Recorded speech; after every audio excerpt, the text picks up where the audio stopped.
Glória a Deus. Eu saúdo os meus amados irmãos com a paz do Senhor Jesus. Por gentileza, tome o seu assento. Eu agradeço ao Senhor nosso Deus o privilégio de estar aqui com os irmãos. Eu pedi licença ao pastor para tirar essa máscara aqui.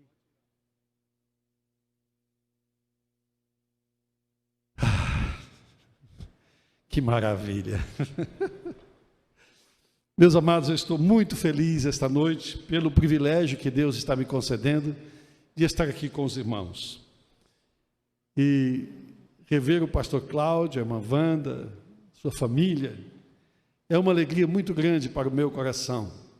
Eu me lembro do pastor Cláudio ainda mais jovem do que ele é, e servindo ao Senhor Deus aqui em Americana ainda, antes de sair para outras responsabilidades.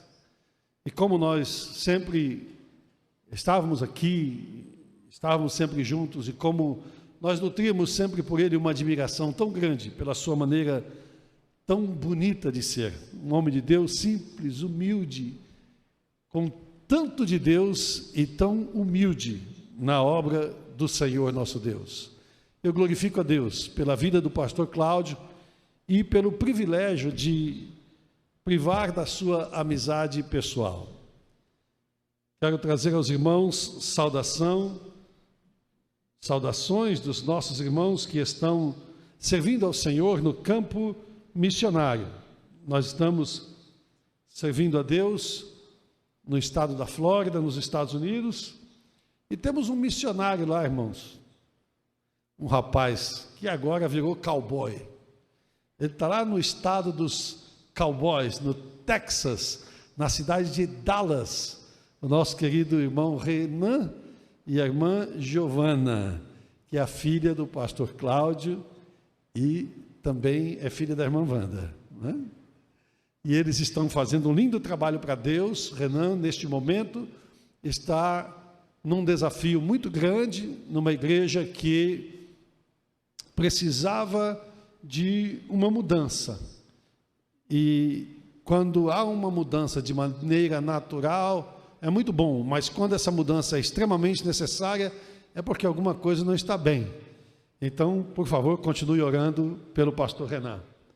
Agradeço ao pastor Cláudio o privilégio de convidar-nos para estarmos aqui com os irmãos, participando desta festa espiritual. Meus irmãos, a Santa Ceia do Senhor é algo muito especial, muito extraordinário, e hoje, irmãos, nós estamos celebrando a comunhão do Senhor nosso Deus.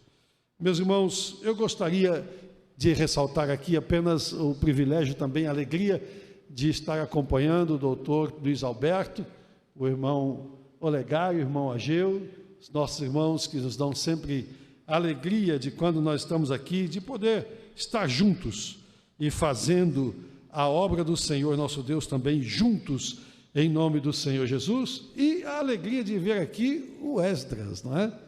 A nossa intimidade, o Deda, não é? Com a sua família, é muito bom revê-lo. O Esdras, ele é filho da nossa querida e saudosa irmã Margarida. Eu conheci a irmã Margarida e o pai do Esdras, o irmão André, solteiros, não é?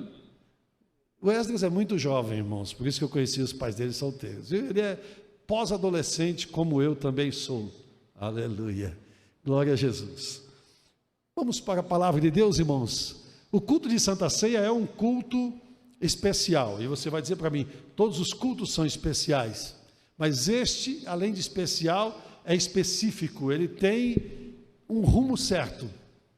Nós estamos aqui hoje para celebrar a morte e a ressurreição do Senhor Jesus Cristo na cruz do Calvário, onde Ele verteu o seu sangue para nos perdoar todos os pecados, para nos dar a vida eterna e para morarmos com Deus eternamente, em nome de Jesus. Eu quero também ressaltar a alegria de rever os nossos companheiros, pastores, obreiros. É muito bom ver os irmãos, né? é muito maravilhoso.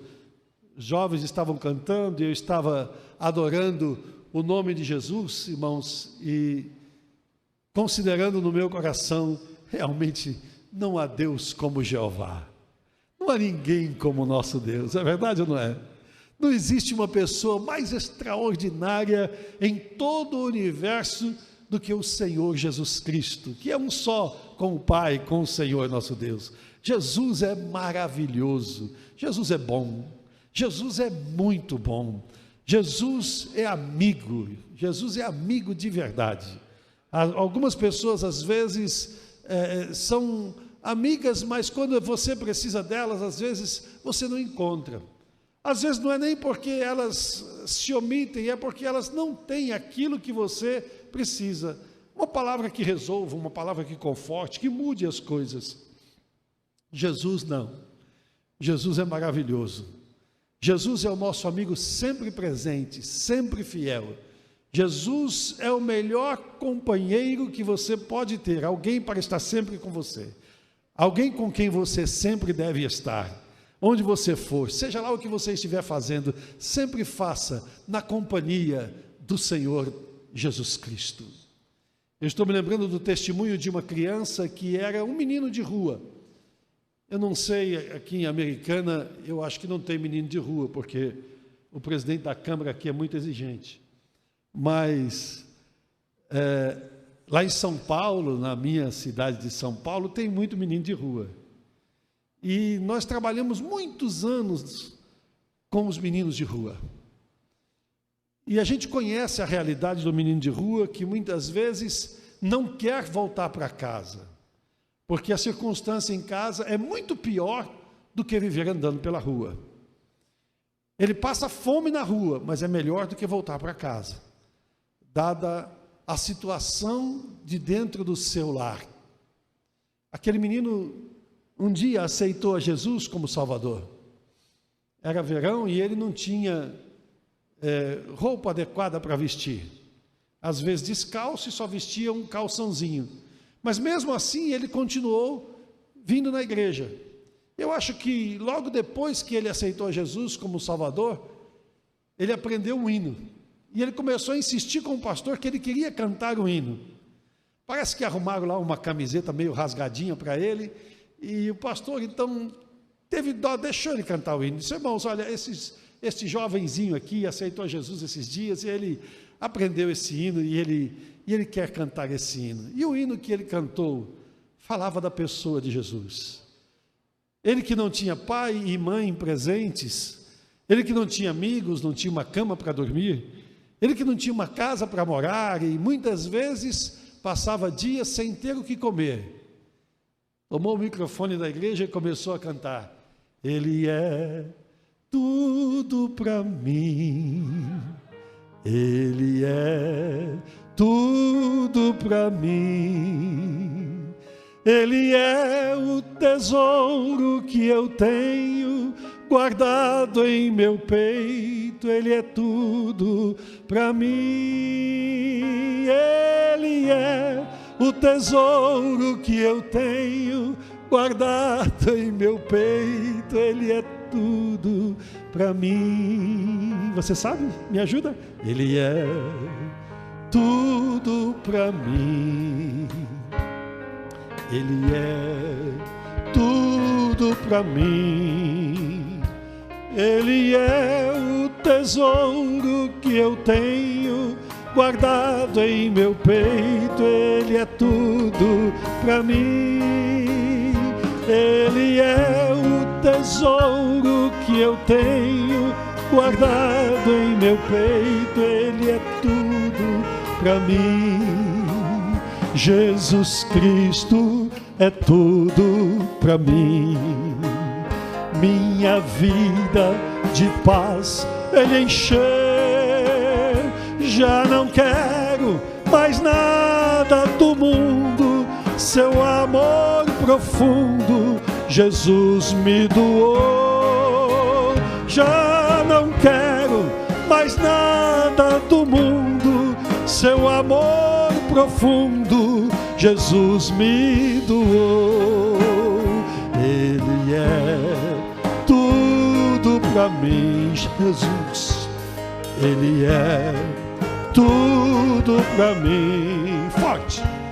Ele é o tesouro que eu tenho guardado em meu peito. Ele é tudo para mim.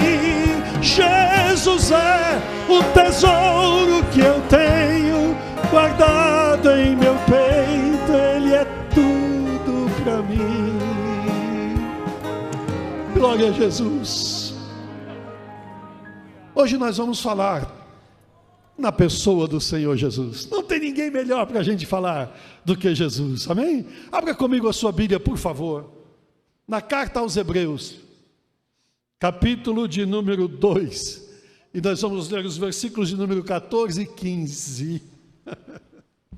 E eu quero dizer para você que estaria muito mais confortável, sentado ali naquela cadeira, adorando o nome de Jesus, e recebendo a ministração através dos louvores e da palavra do Senhor nosso Deus.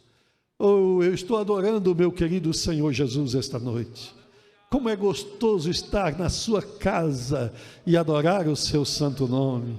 Que privilégio nós temos. Olha, não tem um lugar, não existe um lugar no mundo melhor do que a casa do Senhor.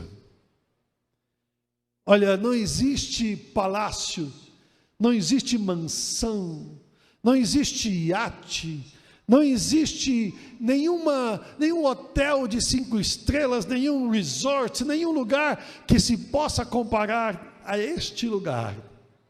Um rei, um grande rei, um rei que governou há mais de 2.500 anos atrás. Era um rei que, até os nossos dias, o rei mais famoso da história da nação de Israel, o grande rei Davi.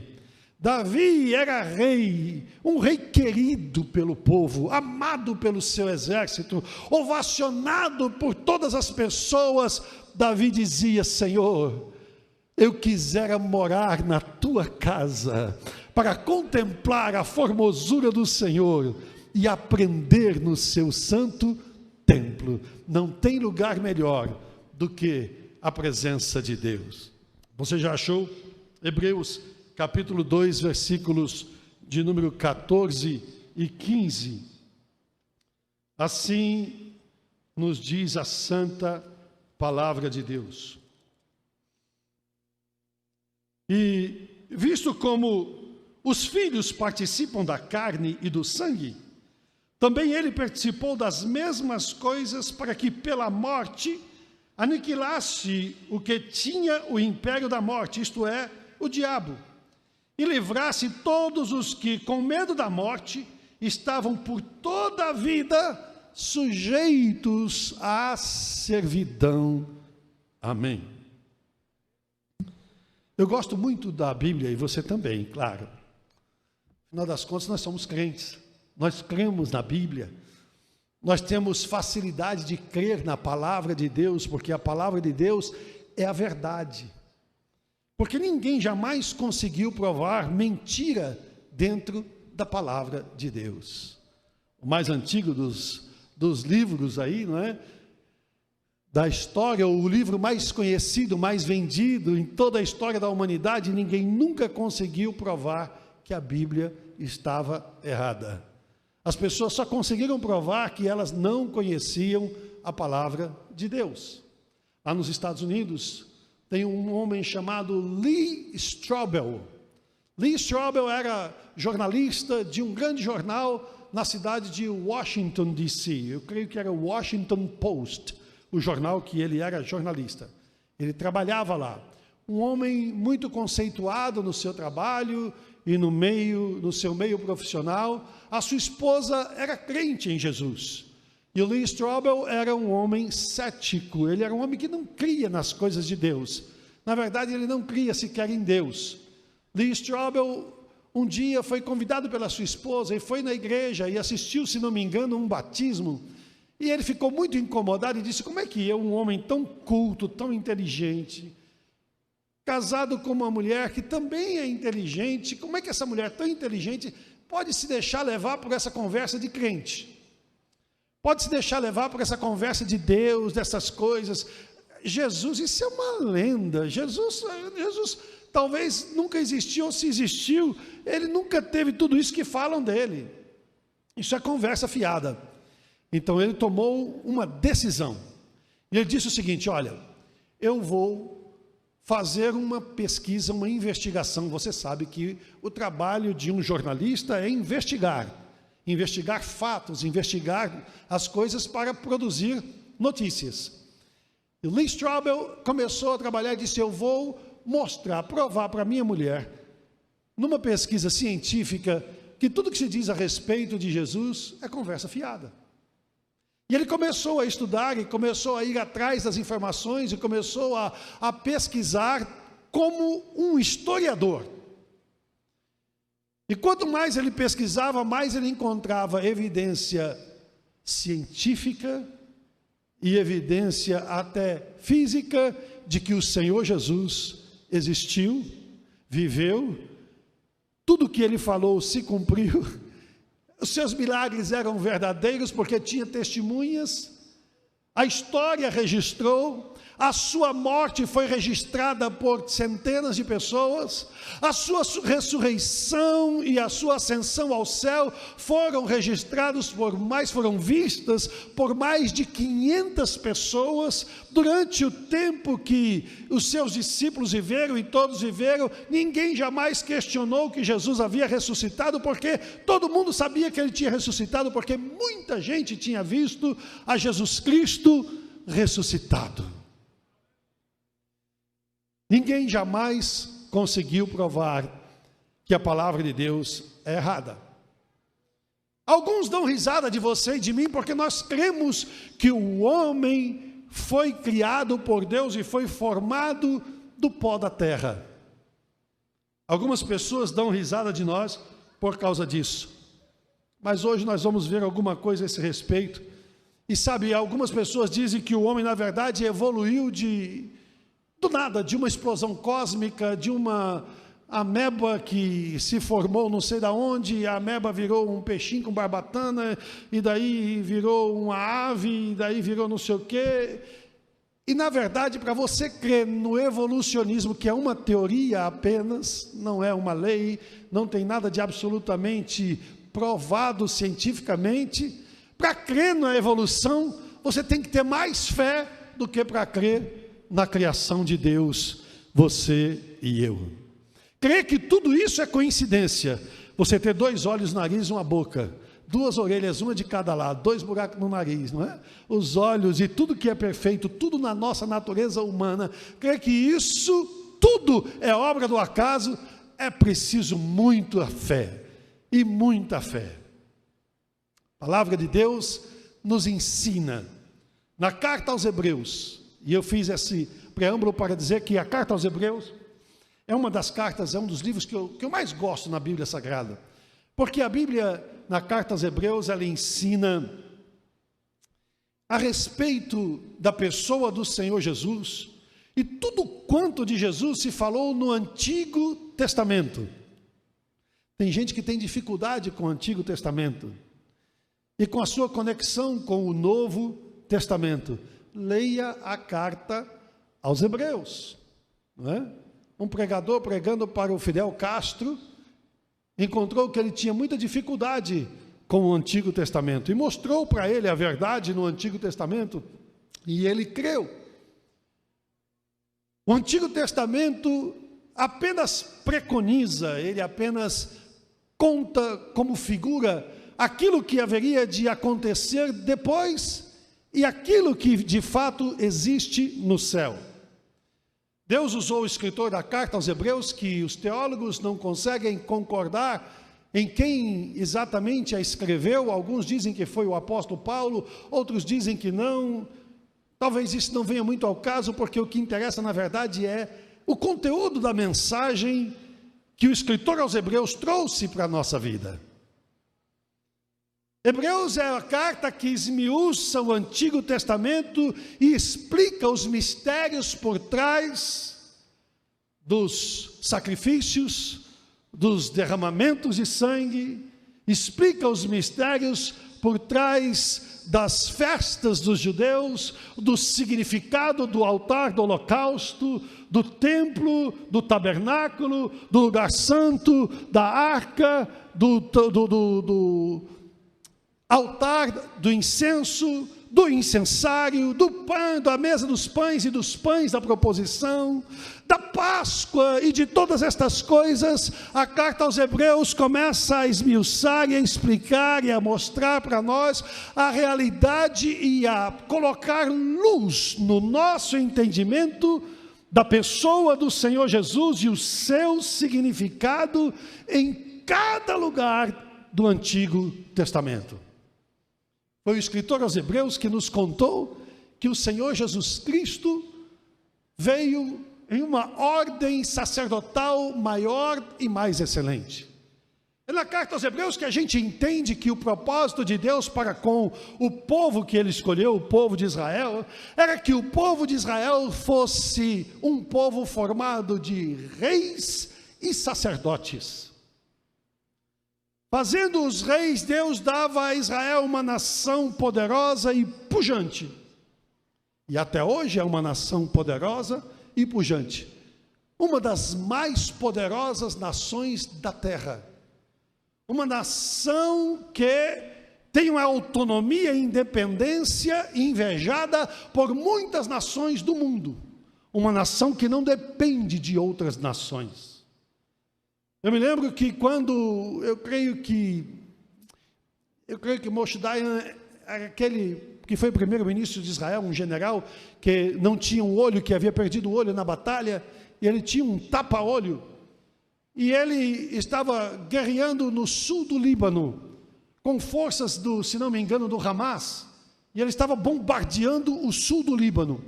E o presidente de Israel, dos Estados Unidos da América, se eu não estou enganado, era Jimmy Carter, escreveu para o presidente dos Estados Unidos, de Israel, naquele tempo era Telex, alguma coisa assim, e mandou lá um telegrama para ele, e disse: Senhor primeiro-ministro, pare de bombardear o Líbano, pare de bombardear o sul do Líbano. E a resposta do primeiro-ministro para o presidente dos Estados Unidos, o maior império e a maior nação do mundo, especialmente na área bélica, área de guerra. A resposta do primeiro-ministro foi: Senhor presidente, Israel só se curva diante de Deus. Eu falei isso numa igreja de crente, eles deram glória a Deus. Oh, desculpe, irmão. Você não dá um glória a Deus? A palavra de Deus diz que é bendita a nação cujo Deus é o Senhor. É aqui que nós aprendemos que Deus escolheu Israel para ser uma nação independente e poderosa, mas era para ser uma nação sacerdotal, uma nação que iria interceder pelo mundo inteiro. O sacerdócio implica em comparecer diante de Deus em favor dos homens e comparecer diante dos homens para trazer a mensagem de Deus. Era isso que Israel tinha que fazer para o mundo inteiro. Toda a nação israelita deveria ser uma nação sacerdotal. Mas Israel falhou neste propósito, e a palavra de Deus diz que Deus então forma no deserto uma ordem sacerdotal de menor importância, uma ordem sacerdotal de um nível menos elevado, uma ordem sacerdotal a partir de um homem chamado Arão, a ordem sacerdotal arônica. E é o escritor aos Hebreus quem conta para nós e nos explica que o Senhor Jesus Cristo foi feito sacerdote, sumo sacerdote eterno. Por favor, me permita abrir um parênteses aqui e dizer para você que, segundo o costume dos judeus, o sumo sacerdote não era uma só pessoa o tempo todo. Ele passava e trocava periodicamente. Dependendo do período da história de Israel, isso mudava um pouco, mas geralmente era como se ele tivesse aí um mandato de 1 ano, e havia um rodízio entre os sacerdotes de ordem mais elevada, para que eles fossem sumos sacerdotes em cada ano. A palavra de Deus na carta aos Hebreus ensina que o Senhor Jesus Cristo é sumo sacerdote eterno. Ele é sumo sacerdote eterno, não vai haver mudança, é só Ele para sempre. Não é segundo a ordem de Arão, ele não precisava ser da família de Levi, ele é o sumo sacerdote eterno, segundo a ordem de Melquisedeque, que ninguém conhece a genealogia, mas era sacerdote do Deus Altíssimo, antes que o sacerdócio estivesse estabelecido na palavra de Deus. E a carta aos Hebreus, quem nos ensina que o Senhor Jesus Cristo está acima de todos os homens, em todo o tempo da eternidade. Mas a carta aos Hebreus também nos explica algumas coisas. A carta aos Hebreus nos explica, por exemplo, que Deus escolheu fazer-se homem para poder restaurar os homens. Eu acho que você deve ter se perguntado alguma vez, como muitas pessoas perguntam para nós no dia a dia. Eventualmente alguém chega para você e diz assim: você é crente? Sou. Crê em Deus? Creio. Vem cá, por que Deus não salvou toda a humanidade? Ele não tem todo o poder, por que Ele não salvou logo todo mundo de uma vez? Por que Deus teve que se fazer homem? Os muçulmanos têm muita dificuldade com isso.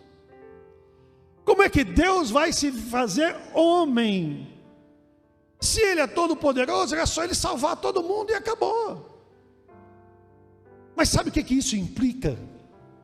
Se Deus simplesmente tivesse salvado você, sem que você aceitasse o sacrifício de Jesus por você, significa que Deus estaria interferindo no seu livre arbítrio, na sua liberdade de escolha. Preste atenção no que eu vou lhe dizer, por favor.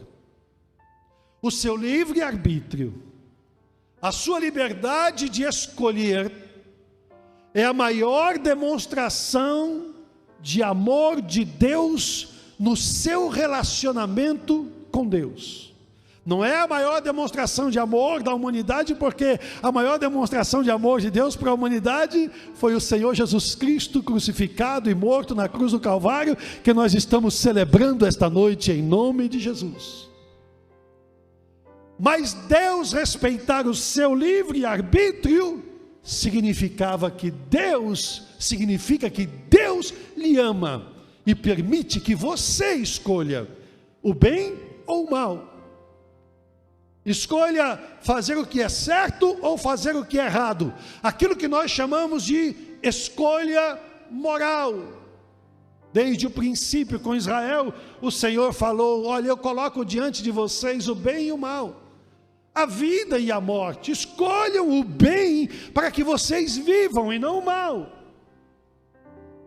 É a transparência do amor de Deus para com a nossa vida. E ele sabia que, como o inimigo havia vencido o homem na terra, era necessário que um homem vencesse o inimigo. Eu não sei se isso aconteceu com você, eu não sei se você tem irmão mais velho, mas o Esdras tem irmão mais velho, e o Esdras tem irmão mais novo, e ele era muito briguento. Ele era um menino muito briguento. Até hoje acho que ele é um pouco briguento. E quando ele brigava, ele chamava, quando ele era pequeno, ele chamava o irmão dele, que eu acho que é maior do que ele ainda, né? Para poder resolver a parada. Ora, se você está brigando com um menino do seu tamanho, e chama o seu irmão mais velho, e ele vem resolver, não vale, porque ele é maior. Aí é injusto, aí não dá. Você está entendendo a lógica e o raciocínio do pecado no homem? O diabo se levanta contra Deus no céu e se rebela. criando ali o princípio do mal. Isso é muito delicado de falar, né? É uma forma de expressão só, por favor. Eu não estou pregando a origem do mal. Eu estou dizendo que ele assumiu esse estado do mal. Mas depois de expulso da presença de Deus e do céu, ele vem à terra e de novo se rebela contra Deus, fazendo o homem pecar, induzindo o homem ao pecado. E agora ele diz, bom, foi o homem que pecou. Ele não tem livre-arbítrio. Se ele tem livre-arbítrio, ele pecou porque ele quis, foi escolha dele. Deus não pode interferir no livre-arbítrio do homem, porque então Deus vai ser contra a lei que ele próprio criou. Deus vai invalidar aquilo que ele mesmo fez. Então Deus não pode interferir aqui. Quem tem que se livrar dessa tem que ser o homem. Só que o inimigo, o diabo, conhecendo a Deus desde a eternidade, como é que ele não imaginou que Deus já estava pronto para isso? Quando você pede uma bênção para Deus, Deus não corre para trazer a bênção para você. Quando surge um problema na sua vida e você precisa de uma solução e pede a solução a Deus, Deus não vai trabalhar na sua solução. Tudo que você precisa e todas as soluções da sua vida já estão prontas desde a eternidade. Deus cuida de você, Ele sabe o que você precisou ontem, o que você precisa hoje, o que você vai precisar amanhã, até o último segundo da sua vida. Deus te conhece e Ele já tem tudo preparado para a sua vida. Deus já estava pronto para o inimigo das nossas almas. E a palavra de Deus diz que Deus olha para Jesus em algum dia da eternidade, se é que a eternidade tem dia. E ele fala para Jesus assim, para que eles entendam o quanto eu os amo, eu tenho que trabalhar na referência de amor que eles têm. Eles não vão entender o meu amor, porque eles não têm referência de amor de Deus. Porque os deuses do mundo não amam os seus fiéis, os seus súditos, nenhum deles. Você não ouve dizer que os deuses dos homens lá fora amem aqueles que têm fé nele. Mas a Bíblia de Gênesis a Apocalipse fala, prova, demonstra, mostra que Deus é amor, Deus é amor, Deus é amor. E a Bíblia diz que Deus te amou de tal maneira que deu o seu Filho unigênito, o único que Ele gerou, para que todo aquele que nele crê não pereça, mas tenha a vida eterna. Deus disse para que eles entendam a referência de amor, vamos dar a ele uma demonstração de amor de família. E a palavra de Deus registra, pode uma mãe se esquecer do seu filho que amamenta? Pode a mãe esquecer do filho e deixar para lá? Mas ainda que ela se esqueça do seu filho, eu não me esquecerei de ti, diz o Senhor. Deus não se esquece de você. Jesus te ama.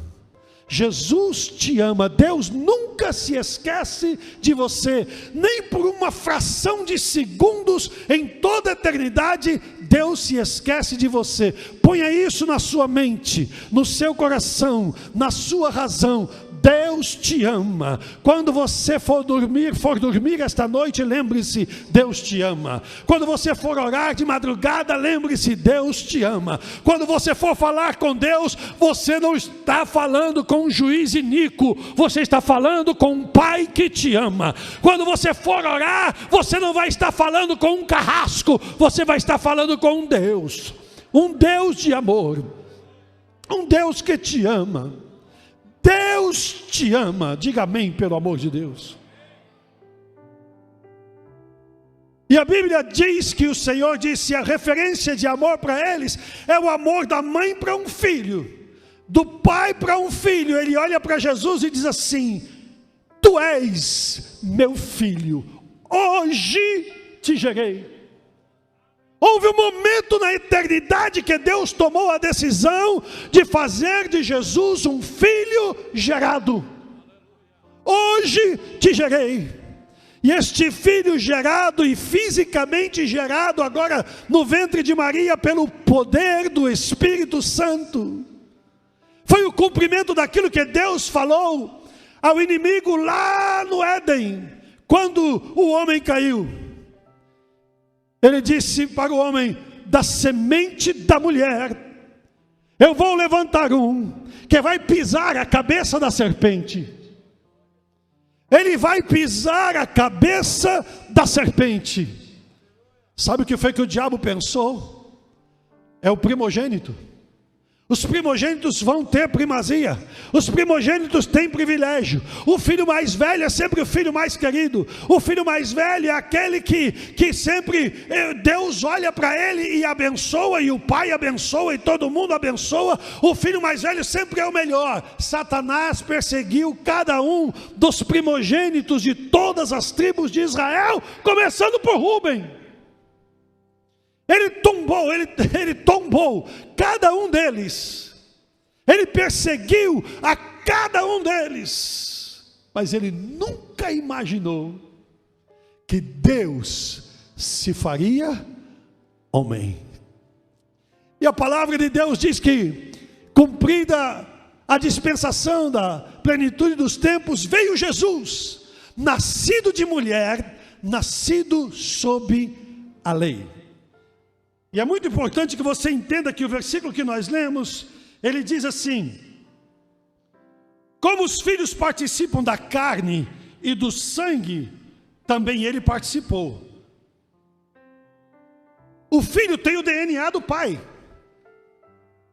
Os irmãos de Davi disseram para ele: você é carne da nossa carne, é osso dos nossos ossos, você é nosso irmão, e era você que saía ganhando as nossas guerras. Agora nós vamos te fazer o nosso rei, porque nós somos família, nós somos irmãos, nós somos da mesma carne, nós somos do mesmo sangue.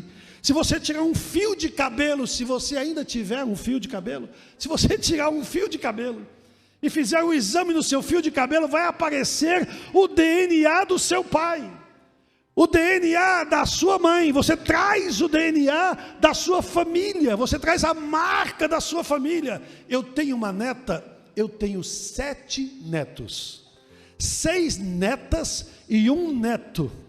E eu tenho uma netinha que nasceu há 1 mês e alguns dias atrás. Eu tenho uma neta que hoje está com cerca de 7 anos de idade.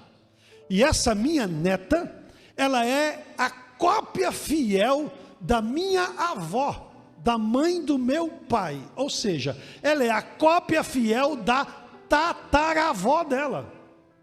O bisavô dela é o meu pai. E ela sai parecida com a mãe do meu pai. Por quê? A força do DNA. E a palavra de Deus diz assim: como os filhos participam da carne e do sangue, ele também participou das mesmas coisas. Ou seja, Jesus se fez carne, para que pela carne ou pela morte, ele aniquilasse aquele que tinha o império da morte, o diabo, e pudesse livrar todos os que com medo da morte estavam por toda a vida sujeitos à servidão. Esse aniquilasse quer dizer, Jesus se fez homem. O que nós estamos celebrando hoje, ele se fez carne e osso para destruir o diabo. Mas o que significa esse aniquilamento? O que significa essa destruição? Significa que o diabo desapareceu? Que ele morreu? Que ele se dissolveu na eternidade? Não!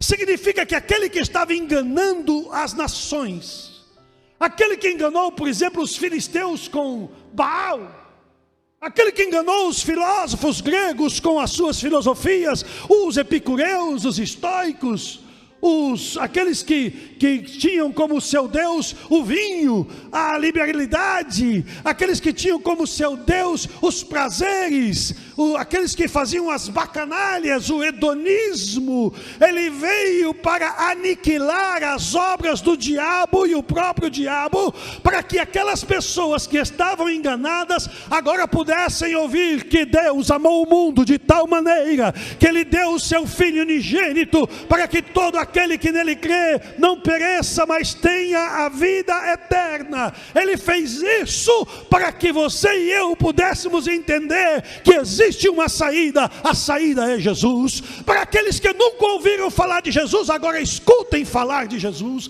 Eles não precisam mais estar debaixo de engano, porque de uma maneira ou de outra, seja pela internet ou por um missionário corajoso que tenha coragem de arriscar o pescoço, aqueles que estão adorando a Alá, aqueles que estão venerando a Maomé, possam ouvir que existe um Deus que não é furioso como Alá, mas é um Deus de amor, que abre os seus braços para recolher e abençoar os seus filhos.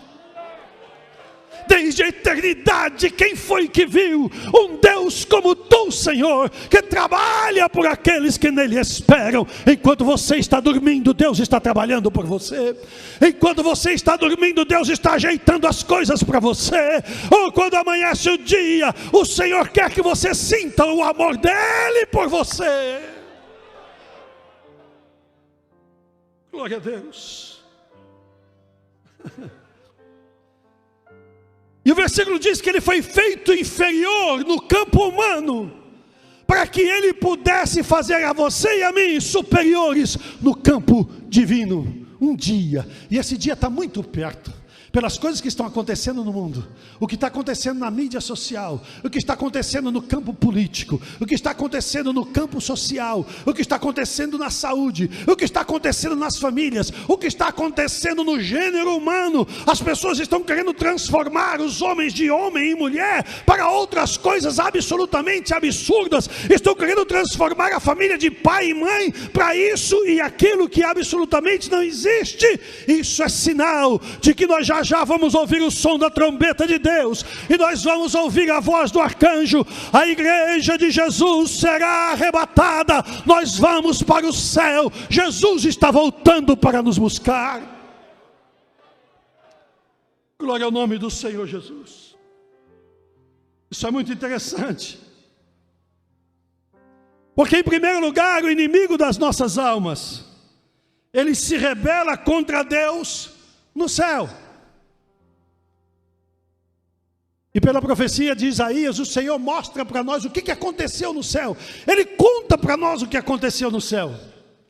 A Bíblia diz que Deus tinha feito de Lúcifer um querubim ungido. Alguns teólogos dizem que querubim ungido é a mesma categoria de arcanjo. Arcanjo quer dizer um superanjo, um arcanjo. Um arcanjo, um querubim ungido. E a Bíblia diz que ele era perfeito na sua formosura. Não havia defeito, é a expressão da Bíblia.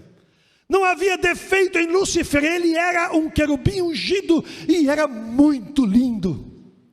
Ele tinha privilégios excepcionais na presença de Deus. Ele comandava toda a adoração do céu, e ele entende muito de música, porque ele comandava o louvor do céu. E a Bíblia diz que ele passeava entre as pedras afogueadas. Eu tive a oportunidade de estudar pedras preciosas, que nós chamamos de gemas. As pedras preciosas são lindas. A pedra que eu mais gosto é a turmalina verde. É uma esmeralda pura. Ela não é esmeralda, mas é como uma esmeralda pura. Ela é linda, uma pedra linda. Eu gosto muito da ametista, porque a ametista representa o ministério da obra de Deus, o sacerdócio, os ministros, pastores. As pedras são lindas, mas eu nunca vi uma pedra afogueada. Eu nunca vi uma pedra afogueada e não posso imaginar o que é isso. Ele passeava no meio das pedras afogueadas.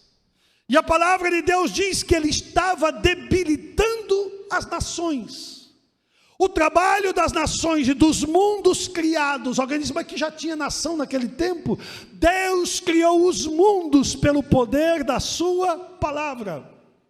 Existem diferentes categorias de anjos, hierarquia angelical, e Ele é o Senhor de todas elas, e eles foram criados por Deus, são mundos criados por Deus. O universo é parte do exército de Deus. A natureza é parte do exército de Deus. O sol é um soldado de Deus, ele respeita a Deus. E a Bíblia diz que a natureza canta ao Senhor, e diz que um dia faz declaração ao outro dia. E todos eles até hoje adoram ao Senhor, adoram ao Senhor. E Satanás pegava essa adoração dos anjos e ia negociando com eles. E Satanás corrompia estes anjos, e no lugar de levar toda aquela adoração para o Senhor, quando chegava na hora da contabilidade divina, estava faltando louvor, estava faltando adoração. E Deus chegava e dizia, mas peraí, esses anjos aqui não adoraram? Está faltando a adoração deles aqui. E com a ausência da adoração deles, eles ficavam débeis, enfraquecidos. E por isso a Bíblia diz que ele enfraquecia as nações. Ele se rebela contra Deus, tomando o louvor e a adoração que eram de Deus. É por isso que às vezes os pastores são um pouco exigentes no louvor e na adoração, porque tudo que acontece nesta casa, seja a pregação, seja tocar o teclado, seja tocar o instrumento de sopro, seja tocar uma corda, seja qualquer tipo de louvor, seja cantar ou ministrar a palavra de Deus, tudo que acontece dentro desta casa deve ser para a honra, para a glória, para o louvor, para a exaltação do nome que é sobre todo nome, o nome do Senhor Jesus Cristo, o nosso Senhor e o nosso Salvador. Mas Deus o venceu no céu, mas a divisão foi grande. Ele levou 30% da congregação, 1/3 dos anjos acompanharam a Satanás. Ele levou 1/3 dos anjos dos céus. Para você ver como era forte a influência de Lúcifer. Mas mesmo assim, a Bíblia diz que Deus o lançou do céu para a terra. Deus o lançou para fora da sua presença. Deus o venceu no céu. E quando ele é lançado na terra, agora ele se rebela contra Deus, enganando o homem. E o Senhor diz, agora está na hora de nós irmos à terra para vencer o inimigo, o diabo também na terra. O Senhor Jesus nasce, é tentado pelo diabo. E ele não foi tentado só em um pouquinho de coisa não. Dizem que as 3 coisas que derrubam os grandes líderes lá no mundo hispano, eles dizem que é a fama, a fortuna e a falda. A falda é a saia. Então eles dizem, são as coisas que derrubam os grandes líderes: fama, fortuna e mulher.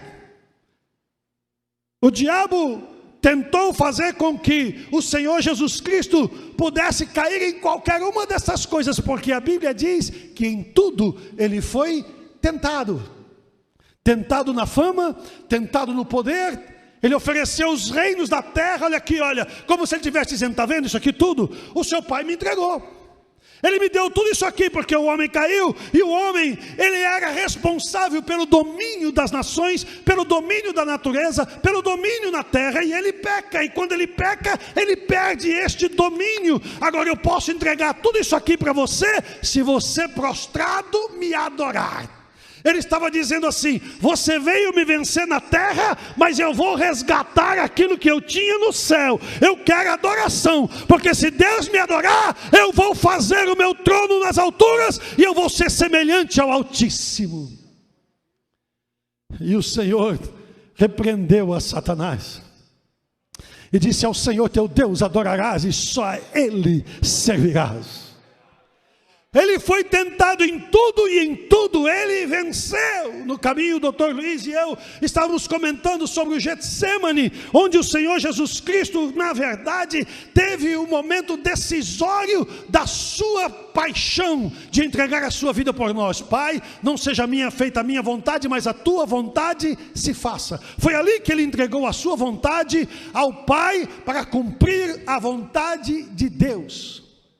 Tem gente que acha que quando Jesus estava na cruz do Calvário, o diabo estava batendo palma e dizendo: nós acabamos com ele, nós vencemos, agora ele está acabado. Não, o diabo estava no inferno, desesperado, porque ele sabia que se Jesus morresse na cruz do Calvário, ele morreria sem jamais haver pecado. E ele ali estava assumindo o pecado de toda a humanidade. Significava: eu não vou conseguir restaurar a minha posição no céu, e ainda vou perder a minha posição na terra. Isso é uma das coisas que você precisa entender, pelo amor de Deus. A cruz do Calvário não somente nos garantiu o céu, mas também garantiu que nós podemos ter de volta o domínio sobre as circunstâncias da terra, para a glória do nome do Senhor Jesus. De vez em quando ele mandava um lá que falava: desce daí, tu não és o Cristo, desce daí agora. E Jesus não desceu da cruz. Sabe por que Jesus não desceu da cruz? Porque lá no Getsemane, quando ele estava dizendo: Pai, se for possível, Senhor, passa de mim este cálice, mas seja feita a tua vontade, não a minha. Com certeza, ele estava se lembrando dos seus discípulos, ele estava se lembrando de Abraão, de Isaac, de Jacó, ele estava se lembrando de Mateus, estava se lembrando daqueles que o acompanhavam, de Pedro, Tiago, de João. Ele estava se lembrando das multidões que o seguiam e creram nele. Ele estava se lembrando de que um dia a igreja seria estabelecida e se expandiria pelo mundo inteiro. Eu não duvido que no Getsemane Jesus se lembrou de você, e Jesus pensou em você, e ele disse: seja feita a tua vontade, ó Pai. E quando finalmente na cruz do Calvário, depois de provocado até por outro ladrão que estava ao lado do outro ladrão, ele disse: Pai, está consumado, nas tuas mãos eu entrego o meu espírito. O diabo foi vencido no céu, o diabo foi vencido na terra, e o diabo foi vencido debaixo da terra. Por que debaixo da terra? Eu preciso correr agora, porque o meu tempo já acabou. E eu vou terminar. Não agora, daqui a pouco. Escute, isso é muito importante, escute. Quando o homem peca, e ele é expulso do jardim, preste atenção, porque tem gente que entende errado. Foi essa confusão que Moisés fez e não conseguiu entrar na terra prometida. Porque ele achou que ele estava lidando com a ira de Deus, quando na verdade Deus estava querendo demonstrar o seu amor e a sua santidade. Quando Deus expulsou o homem do jardim do Éden, ele expulsou o homem porque agora ele tinha conhecimento do bem e do mal, e agora ele havia pecado, se rebelando contra uma ordem de Deus. E se ele comesse do fruto da árvore da vida, ele não ia mais morrer. Significava que não haveria mais salvação para os homens, que Jesus não poderia morrer na cruz do Calvário, porque o homem havia comido do fruto da árvore da vida. Por isso Deus coloca o homem para fora do Éden. Sai do Éden, o homem constitui família, as famílias começam a crescer. Você se lembra da história de Caim e Abel? Caim matou Abel, e Deus foi falar com Caim e disse: Caim, o que foi que você fez, Caim? O sangue do teu irmão está clamando a mim desde a terra. Ou seja, você matou a carne, mas a vida está no sangue. Quando uma pessoa morre em cima da terra, a terra absorve o seu sangue. O sangue penetra na terra, não todo o sangue, mas o sangue penetra na terra. A terra nunca havia recebido sangue humano, porque o homem não tinha fisicamente morrido ainda. O primeiro sangue foi o sangue de Abel, que foi assassinado pelo seu irmão Caim. E Deus disse: o sangue do teu irmão está clamando a mim desde a terra. Ou seja, debaixo da terra, o sangue estava clamando. O sangue do pecado, o sangue do assassínio, o sangue do que foi morto pelo homicida, seu irmão. Quando Jesus é crucificado e morre, a Bíblia diz que ele desceu às partes mais baixas da terra, e ele pregou aos espíritos em prisão. E ele trouxe aqueles que estavam no cativeiro, esperando a redenção do Messias. Ele abriu as portas do Hades, e foi lá no seio de Abraão, e trouxe aqueles que haviam morrido na esperança de que o Messias um dia haveria de vir. Mas ele fez mais do que isso. Ele desceu ao inferno, se é que podemos chamar de inferno, não teologicamente, mas eu estou me referindo à morada de Satanás. A Bíblia diz que ele desceu às partes mais profundas da terra, pregou aos espíritos em prisão, trouxe cativo o cativeiro e trouxe a chave do inferno e da morte. Você precisa pensar numa coisa: o diabo foi vencido no céu, o seu louvor e a sua adoração agora alcançam o trono da graça de Deus. Você precisa pensar numa coisa: o diabo foi vencido na terra, e agora você e eu temos liberdade para entrar no céu pelo sangue de Jesus. Mas o diabo foi vencido debaixo da terra, porque o sangue de Jesus nos purifica de todo pecado. E agora o sangue que clama lá da terra já não é mais o sangue de Abel, é o purificador sangue do Senhor Jesus Cristo. A Bíblia não conta, mas eu imagino Jesus entrando no inferno, Jesus indo lá tomando a chave da morte do inferno. Eu fico imaginando que apavoramento os demônios estavam quando Jesus chegou ali. Não é possível, aqui tem luz, é lugar de trevas. Quem sabe algum demônio correu para Lúcifer, para Satanás, e falou para ele: olha, ele está aqui. Ele quem, rapaz? Ele está aqui, quem? A luz do mundo. Como assim? Aqui é lugar de trevas. Jesus está aqui, aqui na minha casa. Jesus foi lá na casa dele e falou para ele: olha aqui, Satanás, até hoje o sangue do assassinato estava clamando da terra, mas a partir de hoje o meu sangue vertido na cruz do Calvário liberta todo pecador. Eu levo agora a chave da morte. Agora você não controla mais quem morre. Você pode até ter o direito de matar, se o meu pai deixar, mas você não controla mais a morte. E para provar para você que você não é ninguém, eu vou levar até a chave da sua casa embora, até a chave do inferno. Jesus tomou na sua mão e levou para a presença do Pai. O que é que significa isso? Que ele venceu o diabo debaixo da terra. O que é que significa isso, pastor? Que agora a chave do inferno também está nas mãos de Jesus. Isso significa dizer para você que você não precisa ter medo de demônio, que você não precisa ter medo do inferno, você não precisa ter medo do que é que o diabo vai fazer com a humanidade, você não precisa ter medo do que vai acontecer com a economia depois das eleições, você não precisa ter medo do que vai acontecer com a saúde daqui a alguns dias, e o que vai acontecer com o Covid, ou o que mais talvez virá para cima dos habitantes da terra. O nosso negócio não é a terra, o nosso negócio é o céu. Nós vamos para o céu morar com Jesus, e a nossa garantia é o passaporte que Ele nos deu, o poder do sangue de Jesus, o seu sangue vertido na cruz do Calvário. Mãe, pai, se o seu filho está nas garras de Satanás, se ele está envolvido com prostituição, com droga, com feitiçaria, seja lá com o que for, que amarre a vida dele. O Senhor prometeu a Pedro e disse: o que vocês desligarem na terra vai ser desligado. O seu filho pode estar no inferno, mas a chave do inferno está na mão de Jesus. A igreja entra lá, ata o homem e tira o seu filho de lá, em nome de Jesus. Que Deus abençoe os irmãos, no nome de Jesus.